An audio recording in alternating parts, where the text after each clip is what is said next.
une trame avec une horizontale, symbole du yin, du repos, de la mort et de l'espace. Et une verticale, symbole du yang, de la vie, de l'action et du temps. De ce mariage horizontal-vertical va naître une croix qui est le symbole de l'incarnation. La trame invisible a été révélée par des astrophysiciens comme étant l'espace-temps trame de l'univers, où tout se joue, où tout se crée. Et moi, je vais créer donc des trames avec différents matériaux de rebut, et particulièrement le papier que j'affectionne, car il me permet une grande liberté d'expression et il est très malléable.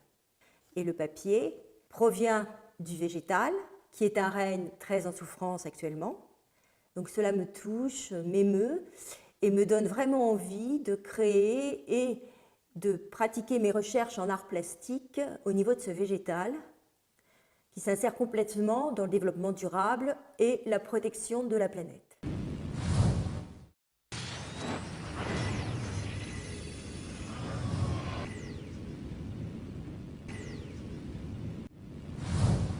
Ici, on a la maison du zéro déchet. Donc, comme vous pouvez voir, il y a des bénévoles qui sont là. Donc, nous, membres de l'équipe permanente, on est juste en arrière pour des questions de support.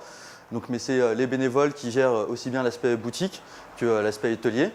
Il y a des gens qui viennent avec, déjà avec l'idée de qu'est-ce qu'ils veulent acheter, des choses comme ça. Mais aussi, il y a beaucoup de monde qui se pose des questions, qui est intéressé, qui est curieux, on va dire. Donc l'association est à l'initiative de Zero Waste France. Donc même si on est deux associations totalement distinctes, totalement séparées, on a un très fort lien vu qu'ils sont dans nos bureaux et que des membres de l'équipe étaient chez Zero Waste France avant et sont maintenant à la maison du zéro déchet. C'était aussi le cas pour les bénévoles. Et donc c'était vraiment de créer un lieu où tout le monde pourrait se retrouver pour parler, pour échanger, pour s'initier, pour pratiquer des ateliers et pour trouver des choses qui permettent à la réduction de l'usage des plastiques ou la réduction des objets à usage unique. On produit par exemple des crèmes qu'on ramène, quand on finit notre flacon, on les ramène et on prend un autre rempli. D'accord. Alors c'est avec la consignation par exemple. Ok. Donc c'est là où on fait les ateliers, mais c'est là aussi où nous on mange tous les jours.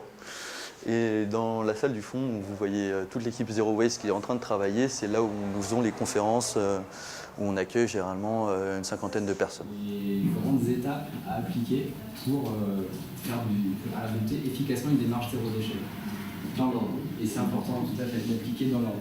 Donc la meilleure action à faire, c'est refuser le déchet. Donc, éviter le déchet dont on n'a pas besoin.